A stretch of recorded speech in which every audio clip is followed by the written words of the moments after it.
Am I the a-hole for telling my sister I hope she never has kids? I'm 22, female.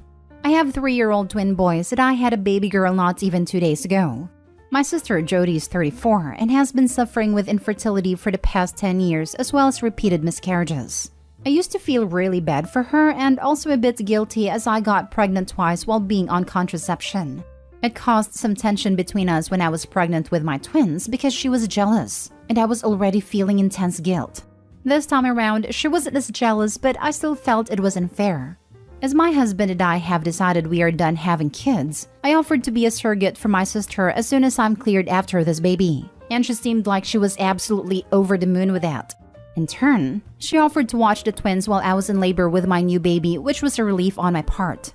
I went into labor on Thursday morning and Jody came over to watch the kids while my husband and I went to the hospital. She seemed like she was in a great mood and promptly rushed us out the door. Everything seemed fine until we got home this morning to find thousands worth of destruction to pretty much every baby item we've purchased. Even the crib mattress was torn open. Everything was ruined. Jody tried to pin it on the twins, but they're 3, and this level of destruction had to have been done by an adult. My twins can't even reach some of the stuff that was destroyed, and they certainly do not know how to open diaper packages and tear them apart.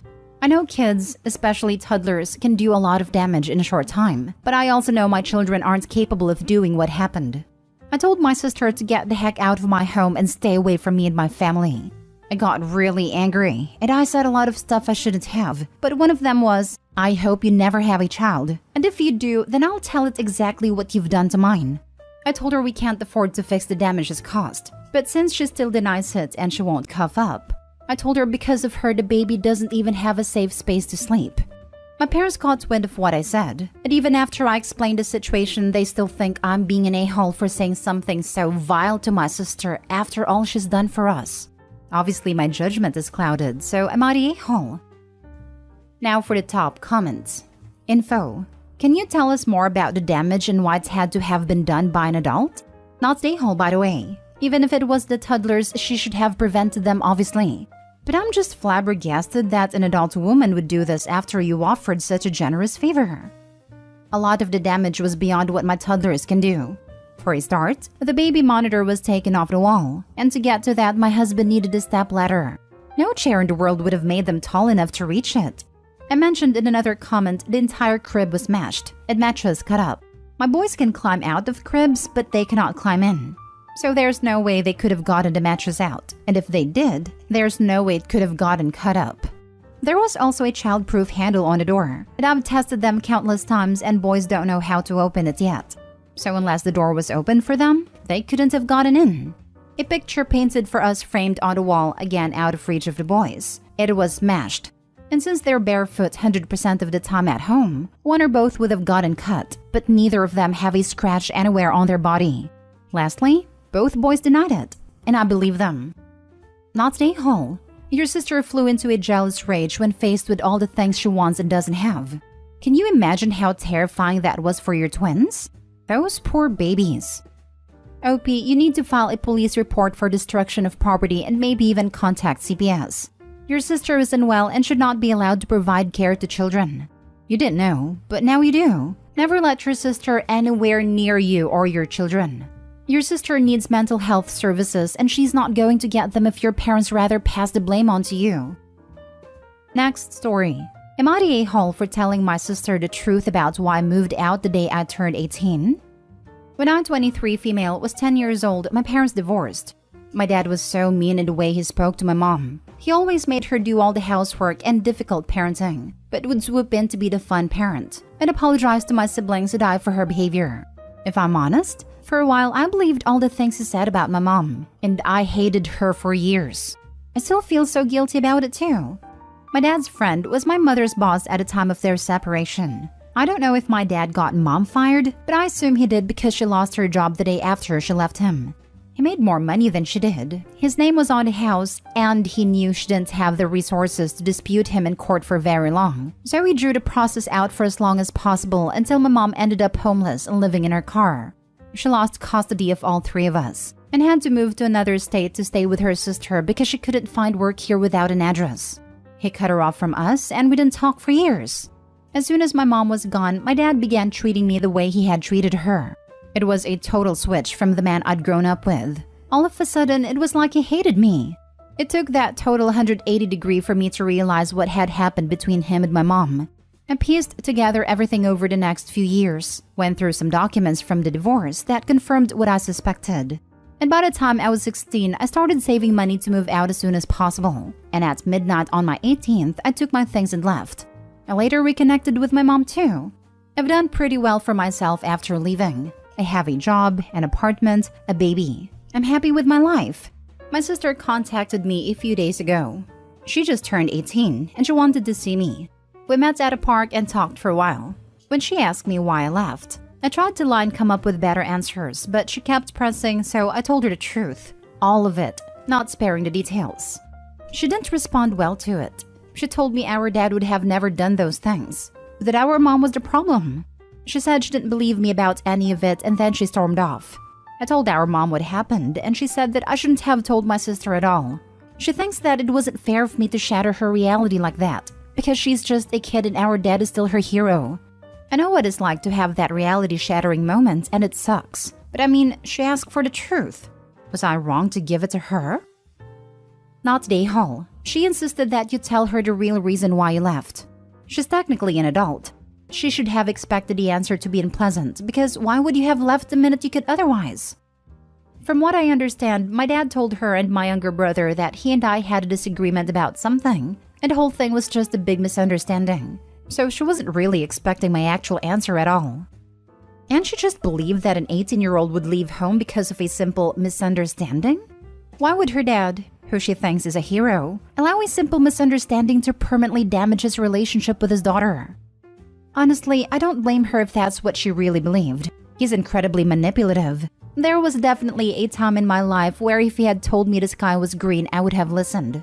Trying to question him about anything would result in him making you feel like you were the crazy one. He more than likely framed the whole thing as me being unwilling and unreasonable, and him being the ever-doting father who was heartbroken by me abandoning them and leaving.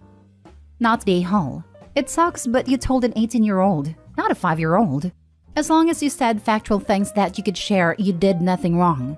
Your mother is wrong, but not an a-hole. I imagine what she went through is dramatic and probably colors how you should handle things. By the way, I understand and appreciate why you feel guilt for believing your father. However, for what it's worth, you were an actual kid being manipulated by your father. That doesn't make things better for how your mother might feel, but it wasn't your fault. Thank you. My mom has said she doesn't blame me for being manipulated by him and that she understands why I felt the way I did towards her. I know rationally that I was only a kid and I didn't know the truth, so it couldn't have been my fault. But as an adult now, it's still hard to accept and remember that sometimes. I'm sure I'll get to that point eventually though. Next story. Am I the a-hole for calling the police on my husband after I found that he was hiding my son's motorcycle? I got my son a 7K motorcycle for his 18th birthday this past June. My son is obsessed with automobiles and loves motorcycles. In his room, he has plenty of models and posters of motorcycles of all types. His bi-dad passed away when he was just 12, and now I'm married to my current husband and he has kids of his own. My husband has always been against my son's interest in motorcycles. He thinks I'm encouraging him to be reckless, distracting him from school, and by extension his future, and spoiling him and blowing away money by spending 7K on a motorcycle. This caused some tension between him and my son, so I told him to stop complaining about it. Around 2 weeks ago, my son's motorcycle went missing. We opened a police report, but nothing came out of it. It just disappeared. My husband had a smirk on his face the entire time, just walking around saying, "I told you so. You just wasted your money." This was unbearable to hear, to be quite honest. My mother-in-law visited a few days ago. She was talking about the other house my husband owns and mentioned seeing a motorcycle, one that's similar to the one that we lost in my husband's garage while she was cleaning it. She goes to clean that house weekly even though it's empty, as my husband plans on giving it to his kids as inheritance. I was puzzled, so I asked if she was certain, but she showed me a photo she took of it which confirmed that it was indeed my son's motorcycle. I immediately rushed to call my husband and confront him about it. He admitted that he took and hid a motorcycle in his garage as a last resort, after me and his stepson kept brushing him and his thoughts off about the 7K being spent on something unnecessary, and that could cause issues. I blew up at him demanding he return it, but he refused and told me he had been considering selling it and giving the money back to me so I could use it wisely this time. I told him I was serious and that I'd call the police. He literally said, "This is a family matter and cops can't do anything about it." I had enough, so I called the cops as soon as I ended the call with him. The motorcycle was found and returned, but my husband had to be taken in since there was an open file about the motorcycle going missing. He was let go eventually, but he was livid with me. He came home yelling about how awful what I did was, and how crazy my behavior was. I refused to engage in the argument, but he told his entire family about it, and they judged me for calling the police on my own husband, even though I already asked him to return it. He said he was just looking out for my son, and that one day we'll realize that he was right, but only when it's too late. My son isn't speaking to me or my husband. I feel horrible about the whole situation, and I'm starting to think I handled this the wrong way. Now for the top comments. Not Day Hall. The debate about whether a motorcycle is a good gift for an 18-year-old is irrelevant. Completely. Red herring. Ignore any responses based on this. Your husband stole an item and hid it, then allowed you to go to the police about it, smugly knowing they wouldn't turn up anything and lied to you either overtly or by omission about it. When confronted, he doubled down. No remorse, no contrition. You were right to call him out. You were right to involve the police when he threatened to sell it against your wishes. And my recommendation would be to begin divorce proceedings, because this man does not have any respect for you whatsoever. He's already proven he will commit crimes and file false police reports in order to get his way. This is a your son or your husband situation. Please choose your child. I also think it's highly telling his family thinks someone shouldn't go to the police if it's something their husband did. It's apologism and one step away from saying you shouldn't press charges if he hits you. Be careful with him. He's been proven to want to cause you and your son harm for the sake of knowing better than you. I'm not sure if I'd even call it a choice between the husband and the son. It's a choice between being able to make your own decisions or becoming a servant to the pompous creature you're married to. Get out! Not Day Hall. Once you gave the motorcycle to your son, it became your son's property and not the property of your husband's to take. Additionally, taking it and hiding it like that and not coping to it after you filed a police report is really horrible. He literally stole the motorcycle. I would seriously rethink staying married to him. Who the heck does he think he is to teach a lesson in that way? Oh, and yeah, you did the right thing calling the police on him. Maybe next time he will rethink doing something so stupid. I'm trying to also figure out stepdad's logic with this, because once the police report was made, it's on record with a plate and VIN. Anyone who tried selling to may look it up for issues or get caught with it later. It will come back to stepdad eventually. Now for the last story. Am I the a-hole for walking my sister down the aisle when our mother's husband believed he would be the one to do it? My sister got married on Saturday. He asked me several months ago to walk her down the aisle and to have a dance to honor our dad. I said, of course.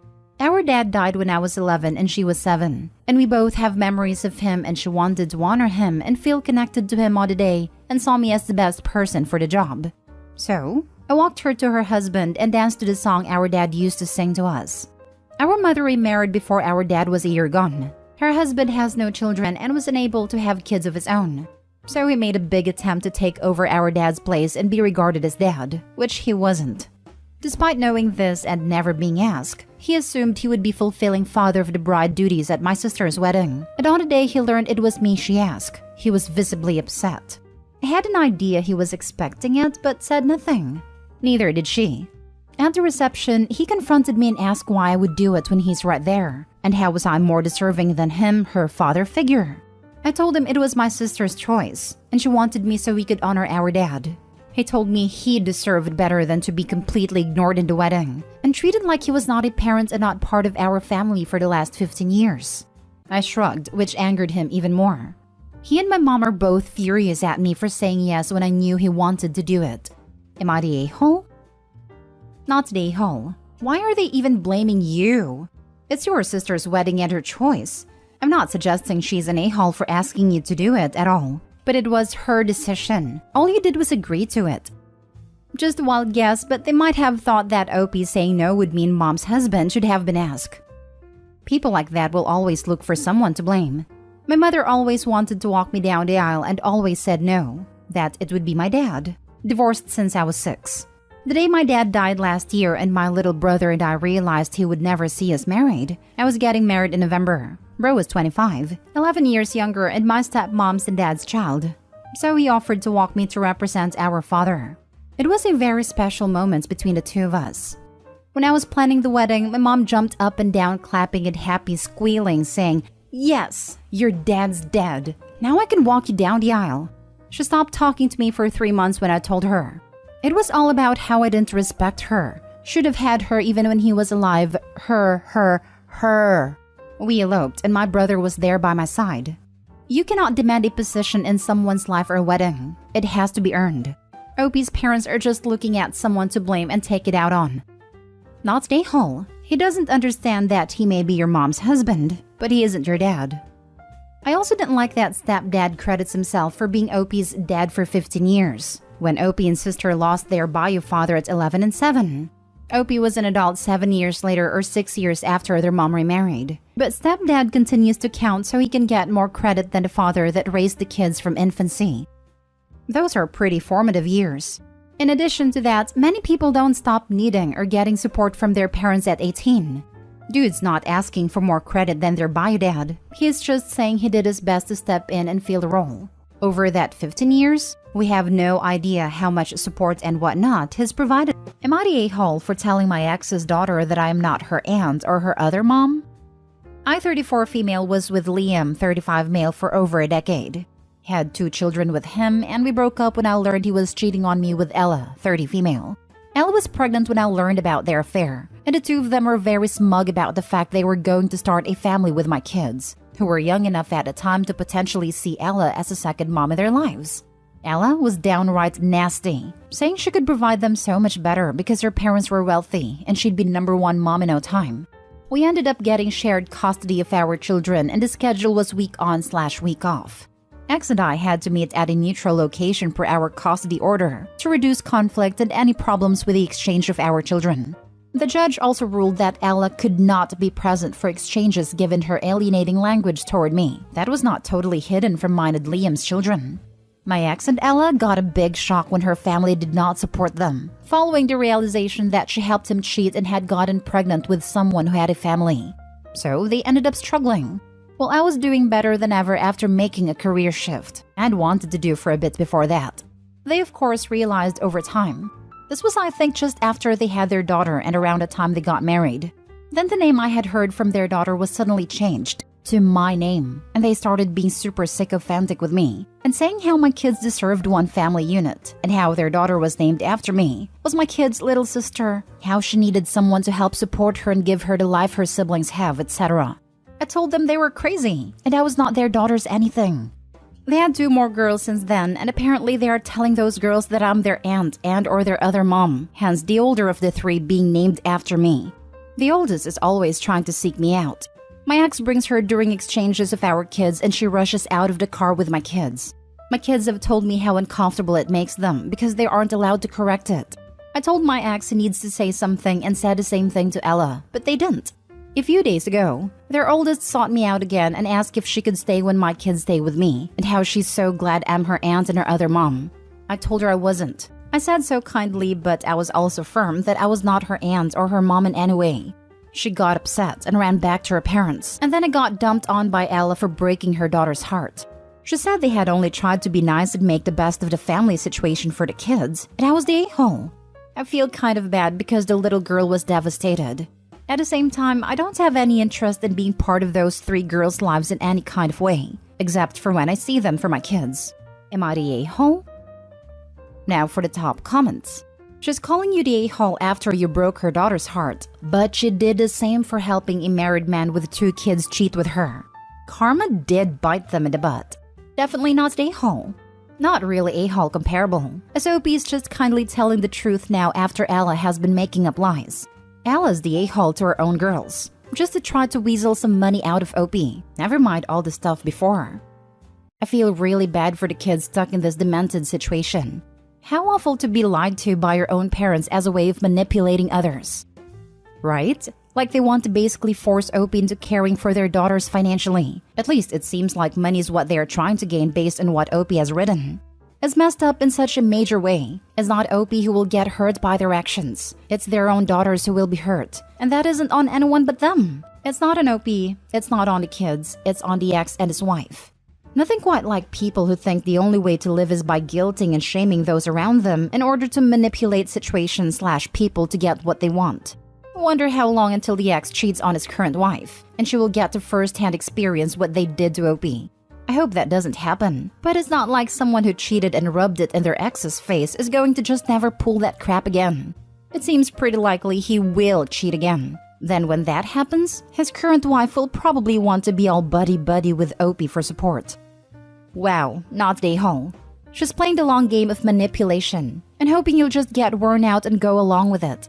I feel sorry for the kid. He's obviously been told a pack of lies. That must hurt a lot. But that's really got nothing to do with you. Your ex should be stepping up here too. He started this crazy situation. And it's his daughter. Next story. Am I the a-hole for sending my daughter home in cheap clothes?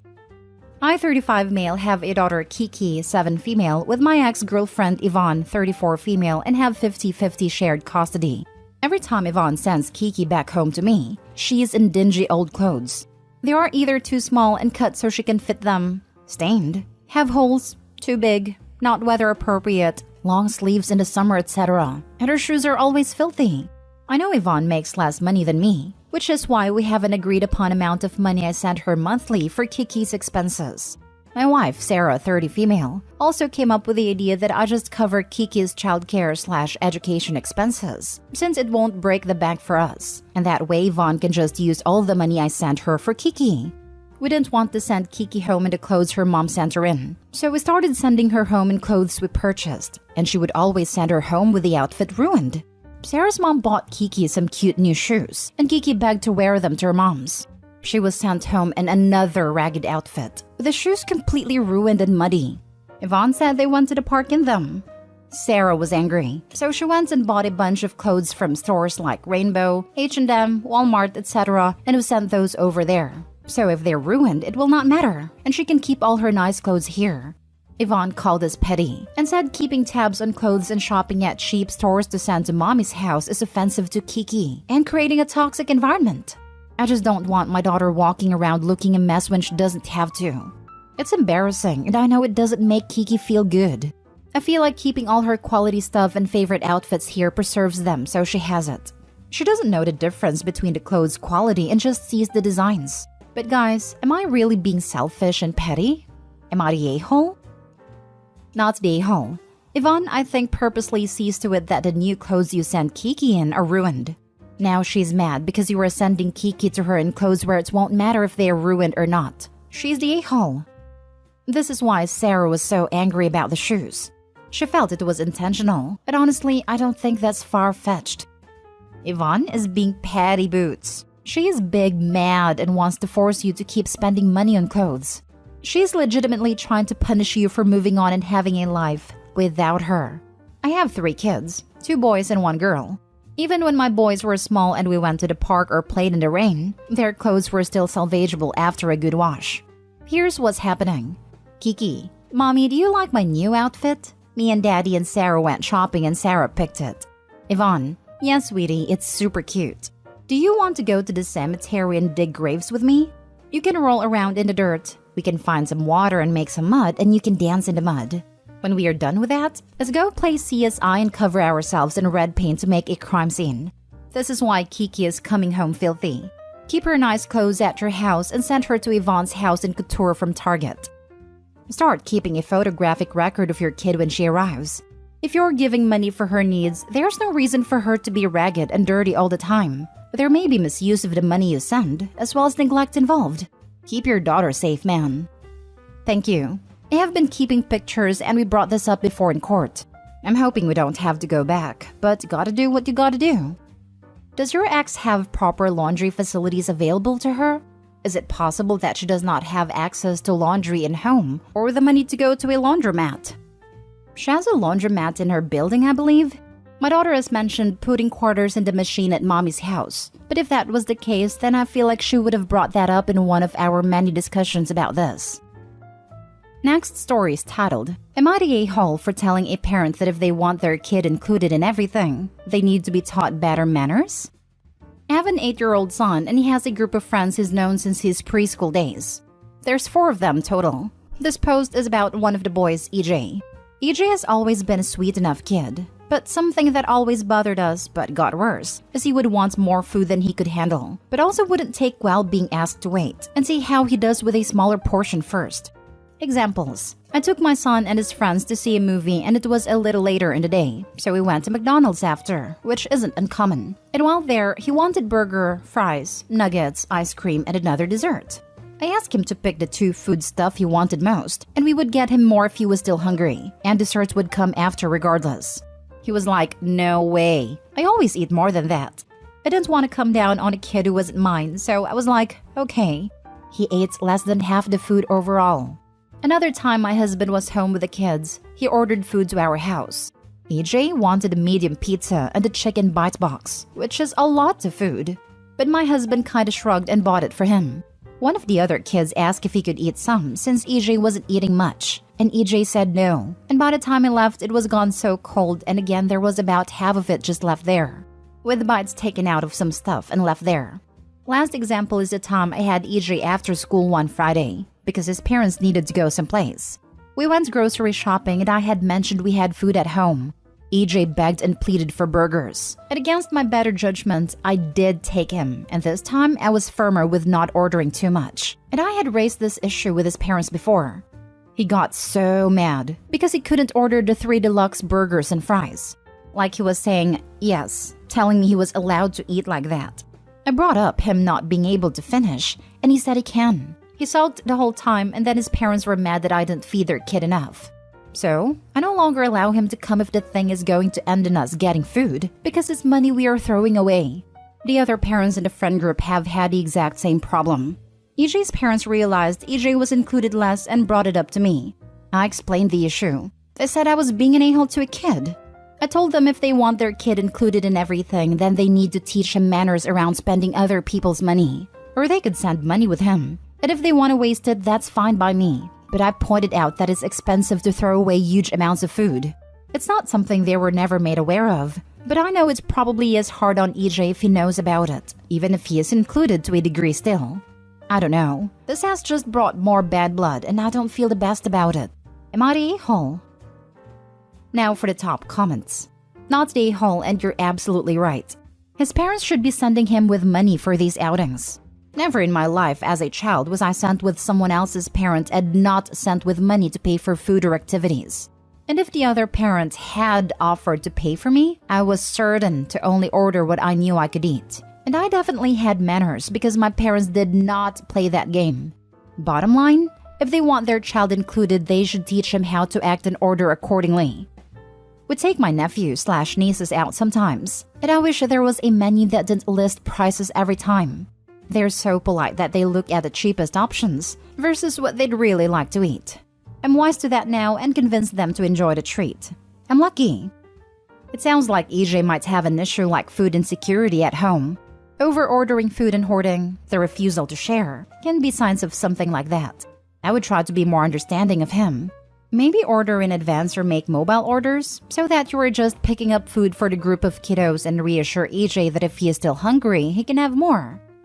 He does not like that at all. We get sulking at a lot if he's allowed to eat like whatever at home. Reassuring him does not make it any better. Now for the last story. Am I the a-hole for not moving my family to help my sister-in-law and parents? Plus update. I, 37 male Canadian, a few months back I lost my twin brother to a drunk driver. He was the older twin, and despite the fact we looked the same, we were very different. He could do no wrong in our parents' eyes even when he was drinking/using substances and stealing. I, however, could do nothing correctly and was even blamed for everything bad he did. He stole money from a church, and it was my fault because I didn't support him enough type deal. I honestly had a very long post typed out that went into more details, but I'm just going to go with the TLDR version. Because of my parents always placing the blame on me for what my brother did, I joined the army and moved away at 19. I was 31 before anyone in my family ever returned any of my Facebook messages or text messages. I didn't send many, but I did make the first step, normally before I deployed. We finally put our past behind us and reconnected. I met his wife and 4 kids. They're awesome. We talked about getting our parents to move in with me, as at the time I was single and had a room for them and could easily support them financially. My dad lost his job, their health was declining, and our old family house was falling apart. They didn't want to move and came up with BS reason not to all the time. I am now married with 2 kids and have a nice house in Manitoba with a fair amount of land. With my brother's passing, his wife has no family to look to for support, and my parents only have me left. I have offered to cover the expenses and move them all out to Manitoba. My parents can stay in my camper. It's a very nice camper, 44 feet, better than most apartments. My sister-in-law and the kids can stay in our basement that is fully furnished and has the space till they can get their own place. She's a nurse like my wife, and my wife can get her some work. But nope, they want me to sell everything and move out to them. They live in the Ottawa area. My sister-in-law has limited space with just them in their house, and my old family home doesn't even currently have a working furnace and looks like a crack house. They want me to use the money from selling my house to fix up the old family house, and everyone will move into that. I told my parents and sister-in-law I will not be selling my house and everything else to move to Ottawa area. The cost of living is close to 4 times higher there than where I am. I have the means to support everyone where I am, till everyone is settled into the new area. I do not have the same means to do so there. It's been a week now and no one returning any means of communication with me. Wow, that's some choosing beggar stuff here. Definitely not the a-hole for refusing to sell your home to move to a new province with a significantly higher cost of living. You're the a-hole to yourself, though, for continuing to allow your toxic family to take advantage of you like this.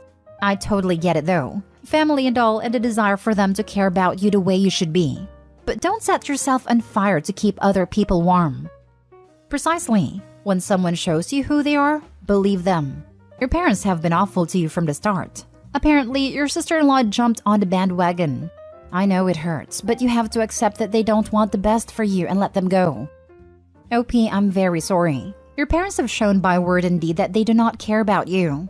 This was true before your brother died. It is true now. If your parents move out to Manitoba and live in your property, they would quickly make your life miserable. If you moved to Ontario, the process would be even faster. Your sister-in-law can get a job as a nurse anywhere. There is a massive shortage all across Canada thanks to COVID-19. Echoing the above to say, don't set yourself on fire to keep them warm. Not the a-hole, obviously. Now for the little update. Wanted to take a second and say thank you to everyone. This has helped a lot. There are some really good point of views in here I hadn't considered at the time of writing this. I do want to help them because they are family, but I'm not willing to risk hurting my family for people I would honestly consider extended family. That may sound bad, but my wife and kids have given me more support than my own parents. So wife and kids come first. Update. My husband's ex is dying. Her last wish is to be with my husband. Original post. As the title goes, my 30 female husband's ex-girlfriend, 33 female, was recently diagnosed with late-stage breast cancer, and her last wish is to be with my husband, 35 male. My husband, let's call him Seb, and his ex Tanya became best friends after their breakup a couple of years ago due to her infidelity. They were together for 5 years. Needless to say, they remained in contact even before he met me. I would be lying if I say it never made me feel uncomfortable even once. It did, and it still does, because Tanya is still in love with my husband. She never denied it, and in fact would even call or message me when she can't get hold of Seb. Aside from cancer, she also has mental health issues. Thus, my husband would always tell me to be kind and patient. Seb is no longer in love with her, of course. She cheated, and Seb swore that he will never get back with her and that he only sees her as family. 2 weeks ago, my husband received a call from Tanya to tell him about the sad news. My husband cried with her and told her everything is going to be okay. They were on the phone the whole day. I need to mention that Seb and I moved to Australia a few months ago because of my job, and Tanya is in Canada. They mostly talk via long-distance call or WhatsApp. They've been in contact almost every day since we left, which always bothers me, but what can I do? After that call, my husband told me everything. To be honest, I felt bad for her and I genuinely feel sad. I asked him what's going to happen now, and Seb told me he's going back to Canada, which is a shock. He then told me that her last wish is to be with him. I didn't say anything except, what about me? He said if I can't leave my job, then he's going to visit me whenever he gets the chance. I walked out without saying anything. I have been avoiding my husband since the phone call and have been ignoring him whenever he tries to bring up the conversation. Yesterday, I found out he already bought a ticket and is flying back home in January. I feel like he's abandoning me, but at the same time, I feel that I'm selfish for hating both of them. I'm honestly thinking of getting a divorce because obviously he's choosing her over me, but at the same time, I thought of why my husband is so attached to her. Seb considered Tanya and her family like his own, as he doesn't have one. She's probably like a sister to him now, but Tanya doesn't feel the same. She's madly in love with my husband, and him granting her wish will surely make her think they still have a chance. My entire life I've been putting others first. I've been very patient and understanding about their weird relationship. I feel sick, confused. I want to call her, yell at her for ruining my marriage, for trying to steal my husband from me, for using her sickness to get what she wants, for being a bee. I'm so mad at both of them. What did I do to deserve this? Now for the top advice before reading the update. First, her request is manipulative, inappropriate, and unreasonable. Second, info needed. By be with her, what does that mean? Like just be there to hold her hand or to be intimate or what? Third, I would straight up tell your husband that if he chooses her, that your marriage is likely over. Especially if her request includes intimate interaction. That was my thought also. Even if it's to just be with her, she's gonna try to bang that husband. Please, just once more. I'm dying. Yep, I think husband showed his true feelings here with his choice. Is he working? How will he pay for the visits? How kind of him to say he will visit his wife when he gets a chance. Is she even terminal? She has mental health issues. Did she just create this cancer out of desperation? As far as her marriage goes, it doesn't even matter. Your husband Seb has made his decision, and OP's definitely not at the top.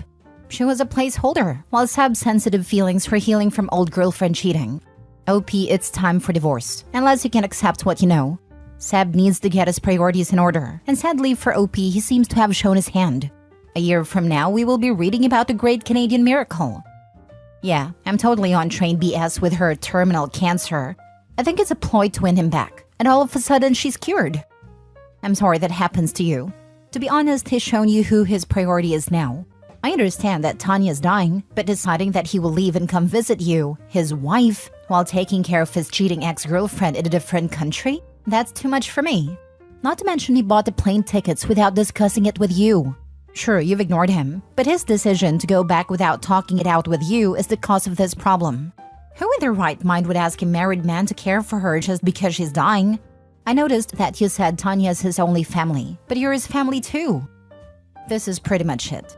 You can try and talk him out of it. You can give him an ultimatum. You can even go with him if he can work remotely. No matter what though, you know for a fact that he is willing to go without you. I'd recommend giving him some time. There is still 2 months until his flight, to see if he comes to his senses. He did just find out someone who is important to him is dying, and may not be thinking totally straight. The day he leaves though, begin packing up his things and put them in storage. Send the divorce paperwork to him in Canada. Edit/mini update. Thank you all for your comments and messages. I didn't expect my post to get this much attention. All I wanted is to get this off my chest so I can focus on work and other things. I've been a mess, and being in another country with no one, only my husband, is making my situation worse. While some people think that Tanya might be lying about her condition, unfortunately she's not. She was originally diagnosed a couple of years ago and has been on a treatment for it. Only recently she found out it progressed and is now refusing further treatment. I'm sorry I wasn't too clear about this. My husband said she's giving up. In fact, she wanted to give up a long time ago, but her family, including my husband, wanted her to fight. Is going back to Canada to be her support as per her request.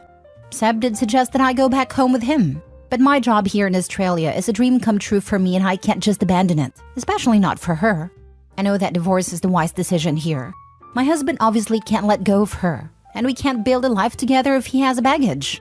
I love my husband so much, to the point that I endure all of these 30 years. Thinking of divorce makes me feel like I'm dying, and I don't know if I will ever be ready for letting him go. I haven't talked to my husband yet, but I think he already knows what's going to happen. I apologize for everyone is asking for an update. As many have guessed, I am not a good communicator, which is why the situation got this bad. I am partially to blame for letting this happen to me, to us, but I already contacted a lawyer to know the next step. Again, thank you everyone for your comments and messages. It made me feel better. I feel horrible for wanting to stop a dying person's wish and for being mad with someone who's helpless, but you all are right. I should also think of myself. Now for the updates over a year later. First of all, I apologize for those people who's been messaging me the past year asking for an update. I was a mess after what happened and couldn't talk about it even to my family. I was reminded of this post because someone messaged me on this Reddit account today. It's been over a year and a lot has happened. And I think I'm now ready to talk. Seb did end up flying back to Canada January last year. Before he flew, we talked about the situation, and I told him I've been in contact with a divorce lawyer. He was surprised. He said he didn't expect me to leave him just because he needs to be with his family. I remember at the time all I felt was anger. I was so mad that he's making it sound like I'm the bad person. Nevertheless, the conversation didn't end well. He left without any closure, but he said he will be back in March. I was left alone. January to March last year was the darkest days of my life. I knew I did nothing wrong, but I ended up blaming myself for everything. I hate to admit, but I canceled a meeting with my lawyer as I started to doubt if I really want to leave him or not. I love him so much to the point that I'm willing to accept him again when he's back. During the entire time he was gone, he rarely called to check on me. I had to call him most of the time. I know, I'm dumb. I feel so alone and sad. I begged for his attention, to give me some of his time, to be with me again. All those times, he kept telling me that Tanya needs him more. March, I was expecting him to come back so we can talk, but he didn't come back. He said he needs to stay more and promised me he will be back in May. I don't know what happened to me when I got that call from him early March to tell me he won't be flying back to Australia. At the time, I felt like there's a switch that suddenly turned off because somehow I stopped caring. When he told me he won't be back until May, I knew I have to move forward without him. Fast forward to May, he was back. That day, we sat down to talk. He broke down and said, I can't lose you too. When he said that, I thought Tanya was gone. But no, she's not. And as far as I know, she's still alive to this day. I asked what happened and he told me that Tanya asked him to go back and be with me. He said that Tanya is sorry for everything. Sam didn't want to leave her, especially when he saw how bad she was doing. They had a fight, and according to him, Tanya wants him out of her life. If I was the same dumb person, I would totally accept him back. But at that time, all I can think was, he's only back because Tanya doesn't want him anymore. I let him cry. I comforted him and let him stay in my apartment. And a week after, I told him I'm divorcing him. At first, he refused to leave. It was a long and painful process. But on my birthday in July, he finally realized that he couldn't manipulate me anymore. By August, he was back in Canada. Divorce is not finalized yet, but we have been separated since he left. He tried to contact me several times last year. Tanya also tried to contact me. Everyone, including my family, tried to convince me to give him a second chance. But that day in March when I finally came back to my senses, I knew nothing can make me change my mind. As of now, I'm doing fine alone by myself. I got promoted last year and moved to a bigger apartment near the beach. I found new friends and recently getting into Pilates. I've traveled Australia and New Zealand and met some amazing people. I feel like a completely different person. Last year was the major turning point of my life. Seb still bothers me from time to time, but he knows I couldn't care less anymore. I still care, but not as much.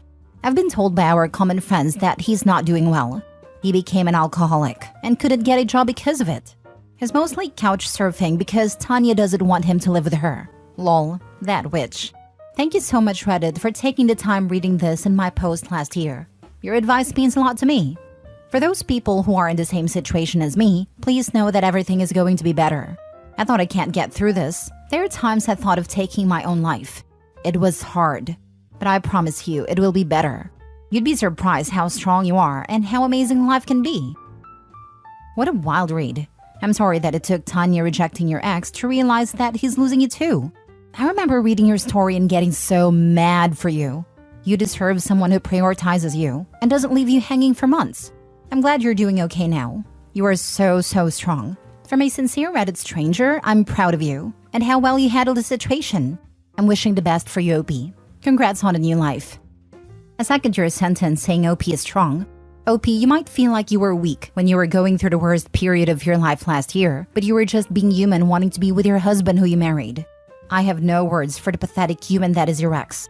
He doesn't deserve you, and hope you can finalize the divorce without any more drama and live a peaceful life with someone you deserve.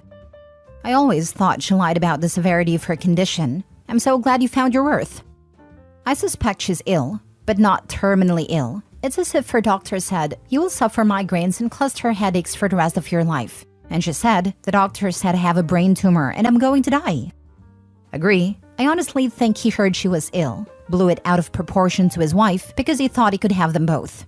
Like the ex's illness gave him an in with her, and the wife would be none the wiser. He was trying to have his cake and eat it too. There was no way he got there, and after a few days or weeks, didn't figure out his ex wasn't that sick. He went MIA on his wife through that whole time because he couldn't talk to her, because other people were listening and he wouldn't have been able to keep his lies straight. Hugs. I am curious if Tanya was ever really dying. I'm glad you are moving forward and living your best life. My aunt had an advanced cancer. Doctors gave her 6 months max. She lived for 2 years. Sometimes the time does not match, but the end comes sooner or later. A friend of mine was given 6 months and was still hanging on after 6 years. She told me she was waiting for her kids to be in a place of acceptance that it was her time to die. OP, I am glad that you are living a life that you want and prioritizing yourself and your happiness. Last story. A planned pregnancy turned my husband into a monster. It feels like a cruel, cruel joke. Years before I met my husband, I was in such a toxic, abusive relationship that it almost ended my life. I spent years in therapy, bettering myself, figuring out why I accepted that type of love. I stayed single for years, and once I started dating, I made sure to keep an eye out on all red flags. Heck, I even took things slowly when there was nothing but green flags. Thanks to my ex, I was familiar with love bombing. I met my husband at work event and things just fell into place. I opened up and explained my past trauma and let him know that if we were going to date, that it would require a slow pace and patience.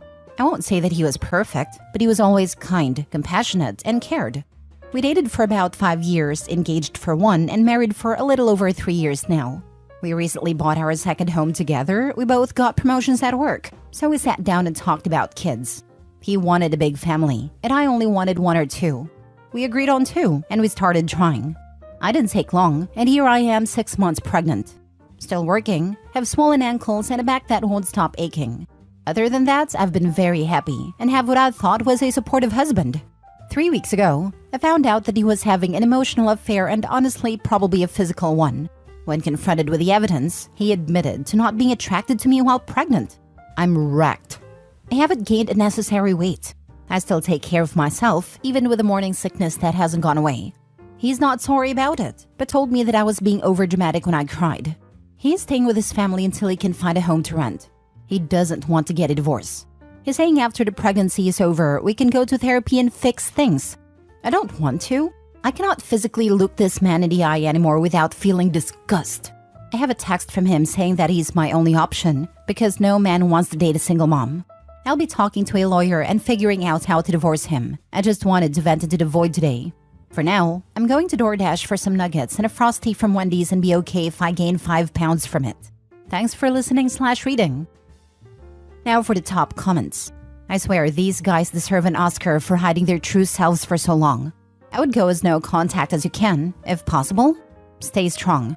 You do not need that kind of nonsense in your life. Literally, this is so sad. This is why I get so mad when some people blame the women in similar stories, saying they should have chosen better. Like how?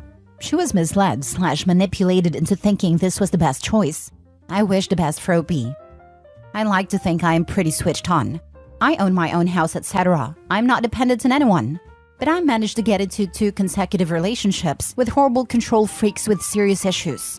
The second one was a full-on nasty gaslighter, etc., etc. He was the perfect boyfriend for months, until he wasn't.